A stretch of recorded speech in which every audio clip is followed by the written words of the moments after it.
Hi, இன்னைக்கு என்ன பார்க்க போறோம்னு பாத்தீங்கன்னா, நேத்து வச்ச மீன் குழம்பு சூடு பண்ணிட்டு இருக்கேன். ம், தெரியுதா? பேக் கேமரா போடுறேன். ம், மீன்லாம் இருக்கு. ஆனா குழம்பு மட்டும் மீதி ஆகி போச்சு. சரி, அதை வந்து இன்னைக்கு தோசைக்கு ஏதாவது ரெடி பண்ணிக்கலாம். காலையில வச்ச சாம்பாரும் இருக்கு, அதையும் சூடு பண்ணியாச்சு. எவ்வளவு மீதி மீதியா இருக்குதுன்னு மட்டும் பாருங்க. இதுவும் பழைய சாதம், இந்த பானையில இருக்கிறதும். இது இன்னைக்கு வடிச்ச சாப்பாடுல நாளைக்கு தண்ணி சாதம் சாப்பிட்டுக்கலாம் இல்லையா, அதனால தண்ணி ஊற்றி வச்சிருக்கிறேன். அப்புறம் இன்னைக்கு நம்ம என்ன பார்க்க போறோம்னு பாத்தீங்கன்னா, 2 வெங்காயம் 4 உருளைக்கிழங்குல நான் வந்து பஜ்ஜி போடலான்ட்டு எனக்கு ஆசை. ஆனா அவ்வளவுக்கு மாவு வருமான்னு தெரியல. பஜ்ஜி மாவு வச்சிருக்கிறேன். அதுக்கு முன்னால ஸ்கூல் போயிட்டு வந்து தண்ணி தாங்க முடியல, தண்ணி குடிச்சிட்டு வந்துடுறேன். தண்ணி வந்து அவங்கவுங்க வீட்டுல இருக்கும்போது வந்து தண்ணி பார்த்தீங்கன்னா அண்ணாந்து குடிக்காதீங்க. அது ஒரு நல்ல பழக்கம் தான். அது வெளியில வச்சுக்கோங்க. வெளியில கூட இப்படி வச்சு முழுங்குங்க. இது வந்து எனக்கு ஒருத்தவங்க சொன்னது, தைராய்டு கிளாண்டுக்கு நல்லது அப்படி சொல்லி. இப்படியே வச்சு அப்படியே கடகடன்னு ஊற்றக்கூடாது. தண்ணி வந்து நம்ம வீட்டில் இருக்கோம் அப்படின்னா நின்றுட்டும் தண்ணி குடிக்கக்கூடாதுதான், உட்காந்து தான் குடிக்கணும். அது ஒரு டாக்டர் சொன்னாங்க, ஹார்ட் ஆப்ரேஷன் மாமாவுக்கு பண்ணியிருந்தப்போ அவங்க சொன்னாங்க உட்காந்து தான் தண்ணி குடிக்கணும் அப்படின்னு சொல்லி, நின்றுட்டு குடிக்கக்கூடாதுன்னு சொல்லி. அதுவும் கொஞ்சம் கொஞ்சமாக இது பண்ணி வாய் வச்சு தான் குடிக்கணும் அப்படின்னு சொல்லியிருக்காங்க. அது மாதிரி ட்ரை பண்ணுங்க. இப்போ நான் தண்ணி குடிச்சிட்டு வரேன். ஓகே, தண்ணி குடிச்சாச்சு. இப்போ இந்த கிண்ணத்துல அந்த குழம்பு மாத்தி வச்சுட்டு கொதிச்சிடுச்சு. இந்த கிண்ணம் பாத்தீங்கன்னா இப்போ ரீசெண்டா போன மேரேஜ்ல கொடுத்த தேங்க்யூ பை பேக்ல இருந்த இது. அதே மாதிரி இன்னொன்னு வந்து இப்போ போன லாஸ்டா கல்யாணம் போயிருந்தவங்களுக்கு எல்லாம் தெரிஞ்சிருக்கும், ஷார்ட்ஸ் பார்த்துருப்பீங்க. அதுல பாத்தீங்கன்னா நாங்க வந்து மாப்பிள்ளைக்கு அலத்தி எடுத்தோம். அதுக்கு வந்து ஹாட் பாக்ஸ் கொடுத்தாங்க, கிஃப்ட் கொடுப்பாங்க. யார் யார் இதுலலாம் அந்த மாதிரி இருக்கு சொல்லி சொல்லுங்க. எங்களுதுல வந்து நாங்க கல்யாணத்துக்கு மாப்பிள்ளைக்கு ஆலத்தி எடுக்கும்போது அவங்க கிஃப்ட் கொடுப்பாங்க. கொழுந்தியா முறைக்கு மட்டும் புடவை எடுத்து கொடுப்பாங்க, மற்றவங்களுக்குலாம் கிஃப்ட் கொடுப்பாங்க. இது தேங்க்யூ பையில இருந்தது. ஹாட் பாக்ஸ் உள்ள இருக்கு, இன்னொரு நாள் காட்டுறேன். அதுவும் இல்லாம ஒன்றும் இல்லை, எங்க வீட்டில் 2 பேரும் ஆலத்தி எடுத்தோம்.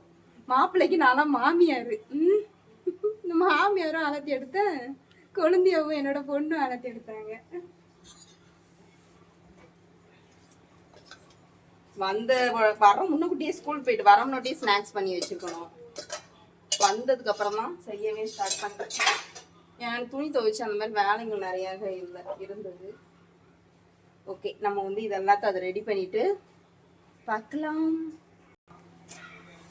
முதல்ல வந்து நம்ம அந்த உருளைக்கிழங்க ரவுண்ட் ரவுண்டா போட்டு கட் பண்ணிடலாம். சும்மா கையில தான் கட் பண்ண போறேன். அந்த கட் பண்ணுவாங்க இல்லையா, அந்த இது என்கிட்ட இல்ல. வாழைக்காய் பஜ்ஜி சீவாங்களா, அதுல சீவ முடியுமா தெரியல. எனக்கு வாழைக்காய் பஜ்ஜி சீவுறதே வந்து எனக்கு அதுல சீவ தெரியாது. அந்த சீவல்ல வச்சு இப்படி சீவாங்க இல்லையா, எனக்கு அதுவே சீவ தெரியாது.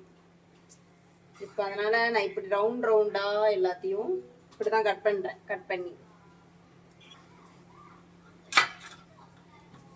இந்த மாதிரி ஸ்லைஸ் போட்டு எடுத்துடலாம்.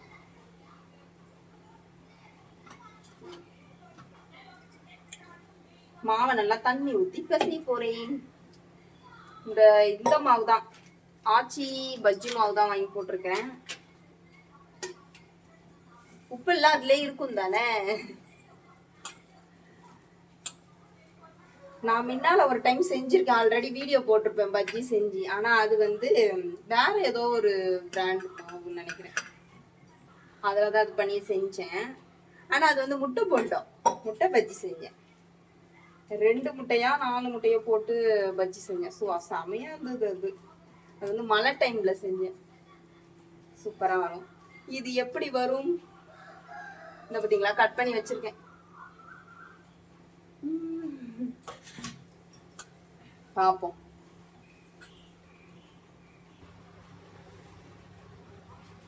யார் வீட்லலாம் இன்னைக்கு என்னென்ன ஸ்நாக்ஸ் சொல்லி கமெண்ட் பண்ணுங்க. ஈவினிங் ஸ்நாக்ஸ் போட்டாச்சு. உருளைக்கிழங்குக்கு ட்ரெஸ் போட்டாச்சு. இதை அப்படியே எண்ணெயில போட்டு எப்படி வருது, எப்படி டேஸ்டா இருக்குன்னு பார்ப்போம்.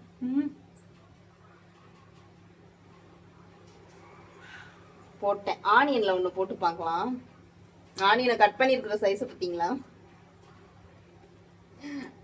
கிச்சடி போயிடுச்சு. இத பாருங்க, பாரு இப்படி வந்துருச்சு. அது ஏற்கனவே கட் பண்ணதே சரியில்லைல்ல. சரி, நம்ம இப்படி இப்படி போட்டு எடுத்துடலாம். விரிஞ்சு விரிஞ்சு வரும் போல தரும்.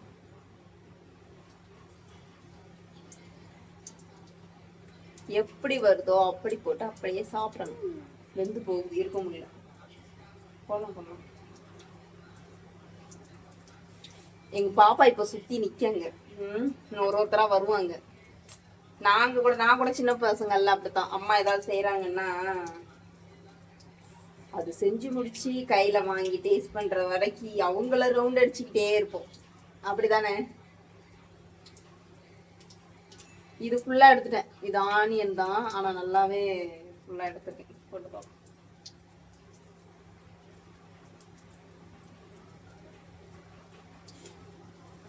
இது உருளைக்கிழங்கு தான் வந்து நைஸா கட் பண்ண முடிஞ்சது ஃப்ரெண்ட்ஸ். ஆனியன் வந்து நான் சரியா கட் பண்ணல, சரியா கட் பண்ண தெரியல. பாத்தீங்களா ஃப்ரெண்ட்ஸ், என்னதுனே உங்களுக்கு தெரியல தானே? பஜ்ஜி போடுறேன்னு சொன்னேன். அது என்ன பஜ்ஜின்னு உங்களால கண்டுபிடிக்க முடியுதா? ஆனியன் பஜ்ஜி எவ்வளவு அழகா இருக்கு பாத்தீங்களா? நான் போட்ட ஆனியன் பஜ். இவ்வளவு இதுவா யாரு செய்வீங்க? நான் செஞ்சிருக்கேன் பாருங்க. இது என்ன பஜ்ஜி தெரியுமா? உருளைக்கிழங்கு மாதிரி இருக்கா, போண்டா மாதிரி இருக்குதான்னு சொல்லுங்க. எனக்கு தெரிஞ்ச மாதிரி நான் சொல்றேன். ஒரு வழியா ஸ்நாக்ஸ் முடிஞ்சது. ஒரு டம்ளர் காஃபி போட்டுட்டு நான் போய் ஸ்நாக்ஸ் சாப்பிட்டு வரேன். அதுக்குள்ள நீங்களும் கடை போய் உங்க வீட்டில் போயிட்டு எதனா ஸ்நாக்ஸ் பண்ணி டீக்கு வச்சு சாப்பிடுங்க. நாளைக்கு ஒரு இதே மாதிரி ஒரு நல்ல ஒரு ஸ்நாக்ஸ்ல பார்க்கலாம். குளிச்சுட்டேன் கிச்சன்ல நின்று வேர்த்து. சரியா? நம்ம வந்து நாளைக்கு ஒரு நல்ல ஸ்நாக்ஸ் வீடியோல பார்க்கலாம். ஹெல்த்தியானதுல பார்க்கலாம். இன்னைக்கு ஆயிலி ஐட்டம் கொஞ்சம் பார்த்துட்டோம்ல, நாளைக்கு ஒரு ஹெல்த்தியான ஐட்டம் பார்க்கலாம். இது வரைக்கும் சேனலை ஸ்கிப் பண்ணாம பார்த்த நபர்கள் சேனலை சப்ஸ்கிரைப் பண்ணிக்கோங்க, லைக் பண்ணி கமெண்ட் பண்ணுங்க, ஷேர் பண்ணுங்க. ஓகே, பாய்.